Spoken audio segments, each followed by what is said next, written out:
Você já parou para pensar se teria orgulho da forma como usa o seu tempo? Eu não estou falando de agenda cheia nem de metas bonitas no papel. Estou falando daquele silêncio na sua cabeça quando você se pergunta se valeu a pena. Se o relógio parasse agora, você sentiria mais gratidão ou mais vergonha das escolhas que fez? Hoje eu vou te contar a história de um homem que jurava controlar cada minuto da própria vida. Ele vendia cursos sobre tempo e produtividade e dizia que só não vence quem é fraco. Ele se achava mais rápido do que qualquer relógio e mais esperto do que qualquer destino. O nome dele era Kyle e durante alguns anos ele viveu como se fosse dono do próprio futuro. Até o dia em que o tempo resolveu cobrar a conta que ele via empurrando para depois. Quando a gente conhece Kyle nessa história, ele já está na pior noite da vida dele. Ele está sentado em uma cadeira alta em um estúdio de gravação todo iluminado. Na frente dele existe uma plateia que não sabe se sorri ou se fica em silêncio. Do outro lado está um apresentador que vê a oportunidade perfeita para fazer um corte polêmico. Caio, hoje você é conhecido como o homem que não desperdiça um segundo, mas parece que tem uns minutos da sua vida que você preferia apagar. Enquanto o apresentador fala, um telão atrás dos dois começa a mostrar imagens e frases. Primeiro aparecem trechos de vídeos motivacionais de Caio dando bronca em seguidor. Se você não tem resultado é porque não quer de verdade, pare de dar desculpas. Depois surge áudio dos vazaros em que a voz dele soa menos inspiradora e bem mais cruel. Eu trato o seguidor como número, quem não aguenta pressão não merece atenção. A plateia reage com um som misturado de riso nervoso e espanto e todo mundo pega o telefone para gravar. Só que o que realmente corta o ar do estúdio não são os áudios nem os xingamentos. O que deixa tudo pisado é a próxima imagem que aparece no telão.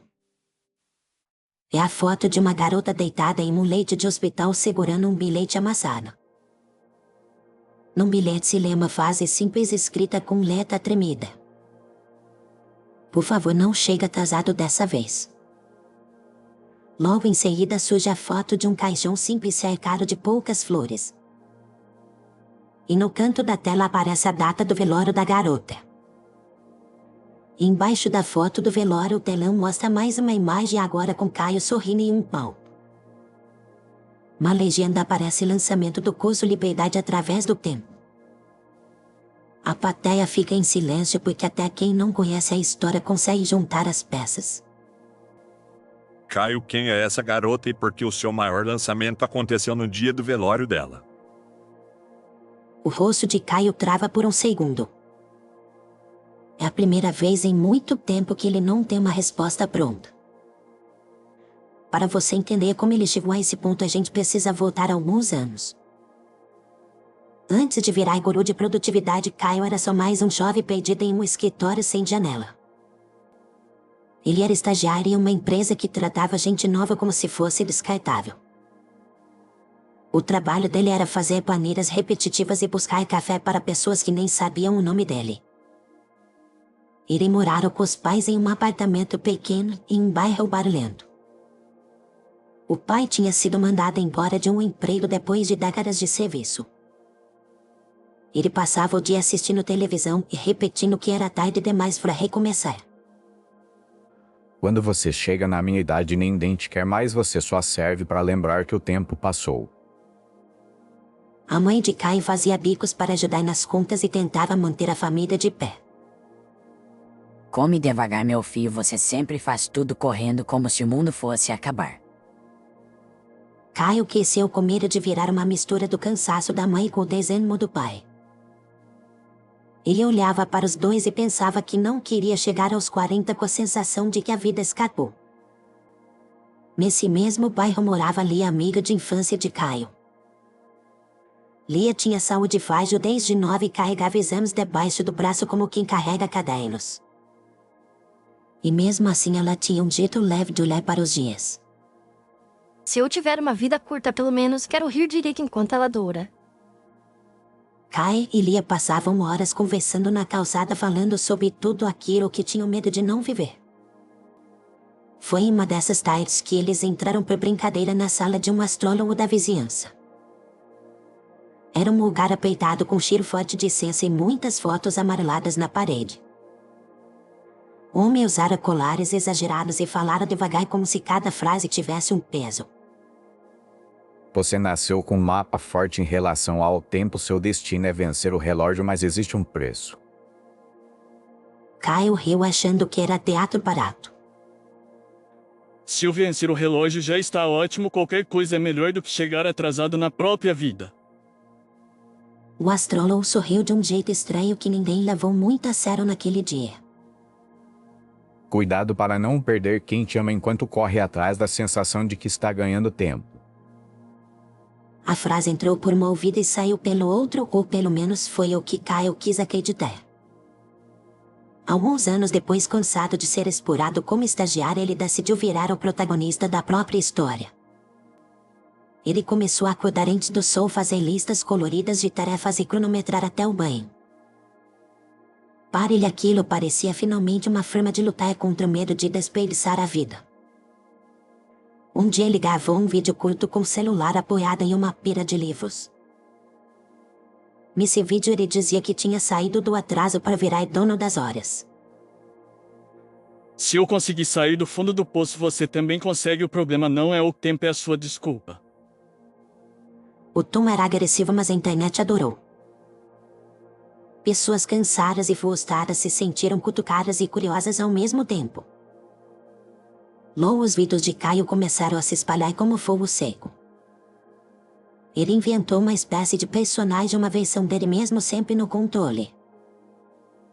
Comprou um despertador enorme para deixar no fundo dos vídeos como se fosse um troféu. Passou a usar roupas com frases sobre disciplina e foco. Criou um quadro chamado Minuto da Vergonha, em que lia histórias de gente que dizia não ter tempo. Você não é vítima do relógio, você é vítima da própria preguiça. A brutalidade virou entretenimento barato e muita gente ria enquanto se sentia culpada. Marcas começaram a procurar Kyle para fazer campanhas sobre produtividade e sucesso. Convidaram ele para palestras lotadas onde ele repetia a mesma ideia com palavras diferentes. A vida dele pareceu sair do cinza para o colorido em menos de 2 anos. Só que esse colorido tinha um custo que não aparecia nas fotos. Para manter a agenda cheia, ele começou a dizer não para tudo que não cabia no planejamento. Quando a mãe ligava, ele frequentemente mandava mensagem dizendo que falaria mais tarde. Quando os amigos chamavam para sair, ele respondia que estava focado em algo maior. E quando Lia dizia que queria conversar, ele empurrava o encontro para a semana seguinte. Eu sei que você está ocupado, mas eu não sei quantas semanas ainda tenho. Ele respondia com frases prontas como se fosse fácil remendar qualquer ferida com motivação. Vamos marcar isso e eu prometo que depois do próximo projeto tudo vai ficar mais tranquilo. Só que depois sempre vinha outro projeto e depois vinha mais um e o encontro não acontecia. A saúde de Lia começou a piorar de forma mais rápida. Ela passara mais tempo em hospitais do que em casa. Muitas noites ela olhara para o celular e hesitava antes de mandar mensagem. Nesse meio tempo, Kyle lançava um livro com capa chamativa sobre como dominar o tempo. O livro virou sucesso de vendas e reforçou a ideia de que ele era exemplo de controle total. Cada entrevista virava um vídeo motivacional que circulava em todos os lados. De fora parecia que ele tinha encontrado um jeito mágico de fazer a vida caber na agenda. Por dentro ele sentia medo de parar e perceber o que tinha deixado para trás. Quanto mais sucesso ele tinha, mais distante ele ficava das pessoas que conheciam a versão verdadeira dele. Um dia a mãe de Kyle ligou mais de 10 vezes seguidas. Ele estava prestes a entrar em uma palestra importante e deixou o telefone no silencioso. Quando finalmente retornou a ligação horas depois, a voz dela estava embargada.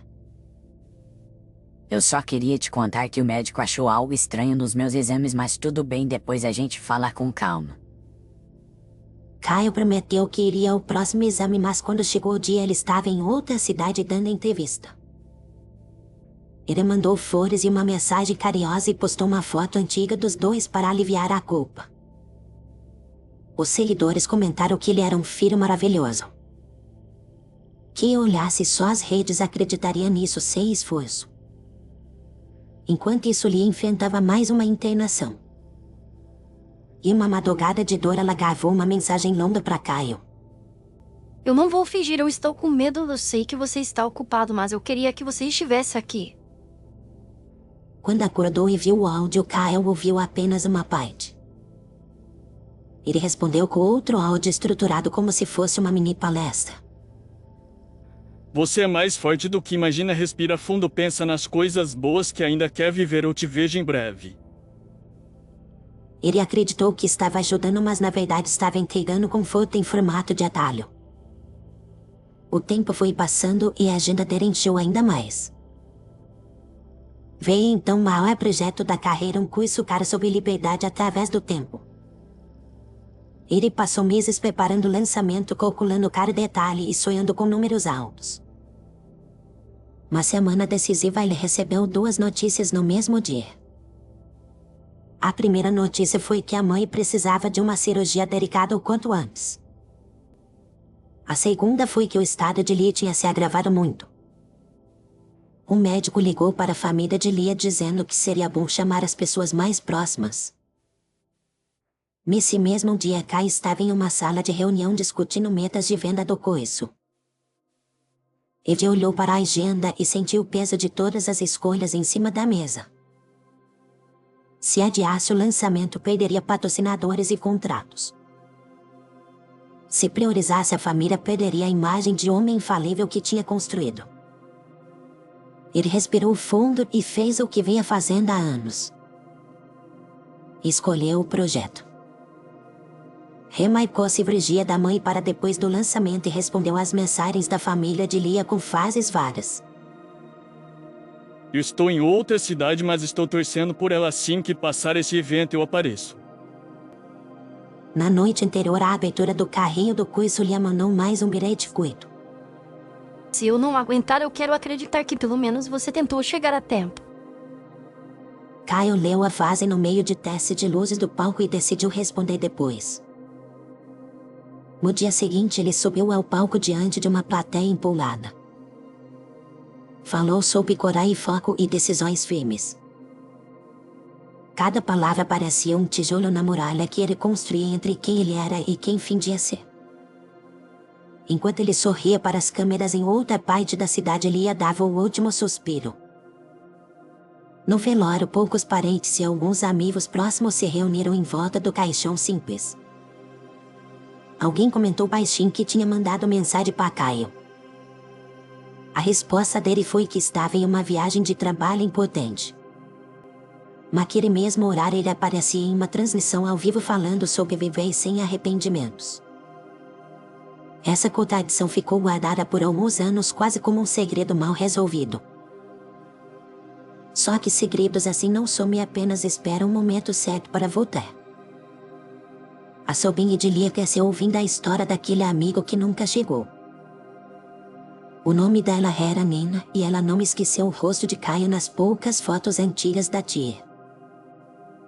Um dia, mexendo em caixas de coisas guardadas, ela encontrou cadernos, bilhetes e exames de Lia. Entre esses papéis estava um mapa astral velho com anotações tortas e a frase sublinhada em vermelho. Seu destino é vencer o tempo, mas perder quem você ama. Nina também encontrou pendo de conversas antigas entre Lia e Caio salvos em um pendrive. Ela viu claramente as mensagens de pedido de ajuda de um lado e as respostas rápidas do outro. Curiosa, ela pesquisou o nome de Caio na internet. Descobriu cursos, livros, palestras e milhões de seguidores. Viu ele contando a própria história como se fosse um herói que tinha cortado todos os laços com a fase difícil. Nesse momento, a indignação dela virou gasolina. Nina decidiu montar a própria versão da história usando algo que Kai entendia bem. Ela criou uma linha do tempo. Pegou fotos, datas, mensagens e tudo o que tinha registro. Em cada ponto marcou o que Lee estava vivendo e o que Kai estava fazendo. Enquanto Lee estava inclinada, ele dava entrevista. Enquanto ela pedia companhia, ele gravava vídeos sobre fogo. Enquanto ela era velada, ele comemorava números de venda. Nina gravou um vídeo simples com a própria voz explicando cada etapa dessa linha do tempo. Esse é o homem que diz ensinar você a não desperdiçar a vida, mas desperdiçou a única pessoa que realmente o conhecia. Ela publicou o vídeo em uma rede social e apagou o aplicativo por alguns dias com medo da repercussão. Quando voltou, o vídeo tinha se espalhado para todos os lados. Tinha gente defendendo Caio, dizendo que ninguém é obrigado a estar presente sempre. Tinha gente atacando, dizendo que ele era o resumo perfeito da hipocrisia moderna. Marcas começaram a rever contratos e fãs começaram a revisitar frases antigas com outro olhar. Foi depois disso que o tal programa de entrevista chamou Caio para falar ao vivo. Voltamos então àquela noite no estúdio quando o telão mostra o velório de Lee. Enquanto a imagem fica parada, o apresentador faz a pergunta que corta o clima. No dia em que a sua melhor amiga foi enterrada, você estava vendendo a ideia de que ninguém deveria viver com arrependimentos. Qual é a sensação? Caio sente um calor subir pelo rosto que não tem nada a ver com os refletores. Ele tenta usar a velha estratégia de transformar tudo em discurso motivacional. Eu cometi erros como qualquer pessoa. Eu era jovem, eu estava perdido, eu queria vencer e acabei exagerando.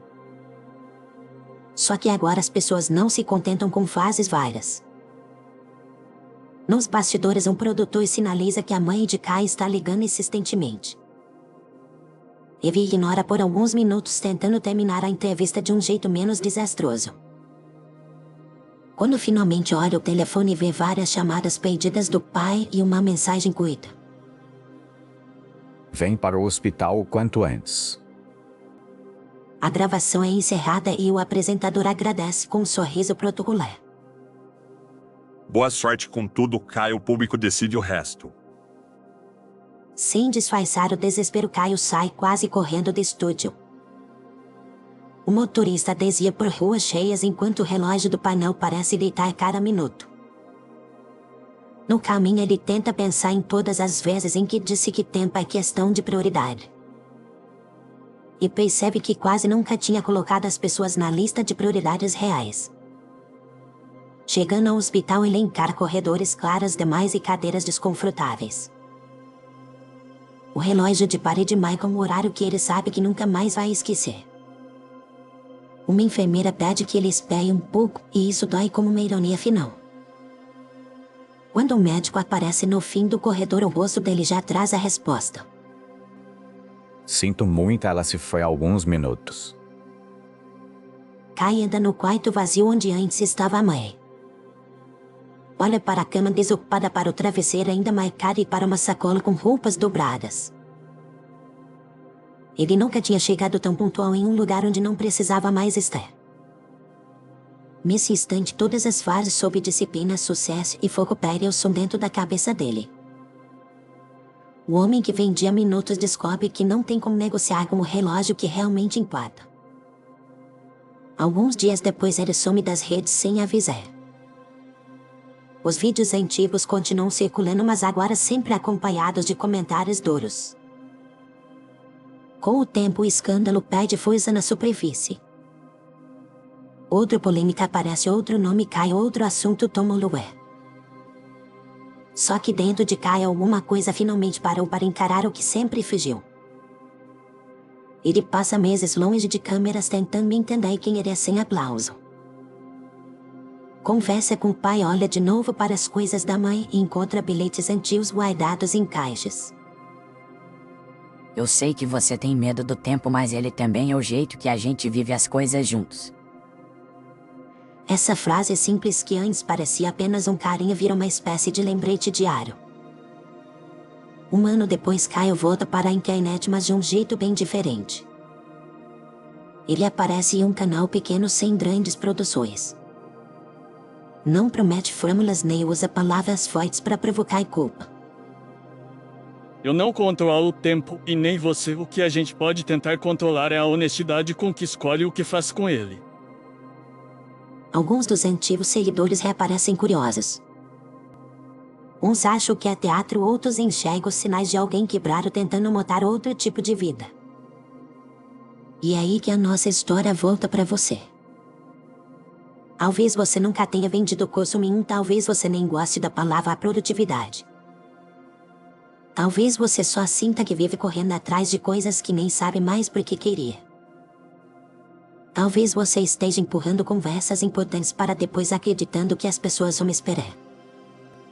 Às vezes a gente fala que acredita em destino para não admitir que está escolhendo fugir. É mais fácil culpar o universo do que admitir que não atendemos telefonemas que importavam. Quando falamos que o tempo é cruel, na verdade estamos dizendo que ele é honesto demais. Ele registra tudo o que fizemos e tudo o que deixamos de fazer. No fim, o destino parece magia, mas é só a soma dos nossos. Depois eu vejo isso. Caio não foi punido por uma força invisível. Ele apenas recebeu de volta o resultado de anos escolhendo a imagem em vez de presença. E antes que você pense que essa história é só sobre ele, eu quero te cutucar com cuidado. Pense em quem está na sua lista de depois eu ligo. Pensa no encontro que você vive adiando por causa de cansaço ou preguiça. Pensa naquele pedido de ajuda que você respondeu com frase pronta porque estava ocupado demais. Não é para você mergulhar em culpa sem saída. É para você entender que o tempo não discute, ele só anda. E algum dia, mais cedo ou mais tarde, ele vai te mostrar a fatura das suas ausências. A diferença é que hoje você ainda pode decidir como quer olhar para essa fatura no futuro. Você pode continuar correndo atrás de metas que ninguém vai lembrar. Ou pode usar parte do tempo para estar presente onde realmente importa. Não existe fórmula bonita para isso, existe sinceridade. Agora eu quero te agradecer por ter ficado comigo até aqui nessa história pesada, mas necessária. Se você sentiu que essa história cutucou algum canto escondido do seu coração, eu peço uma coisa simples. Deixe o seu like, porque isso ajuda muito este canal a continuar trazendo histórias sinceras. Se ainda não se inscreveu, aproveito para se inscrever agora e ativar as notificações. Me conta nos comentários em que parte dessa história você se enxergou, nem que seja em um detalhe pequeno. Se você quiser apoiar ainda mais o canal, é só usar o código no canto do vídeo ou o link na descrição para fazer uma doação. Lá na descrição você também encontra links para outras séries deste canal com histórias bem diferentes dessa aqui. Se tiver um tempo ou curiosidade, passa por lá e escolhe a próxima história para maratonar. Obrigado pela sua companhia até o final. Cuida bem do seu tempo e das pessoas que estão dentro dele. Eu te espero no próximo episódio de Ovo e Espinhos.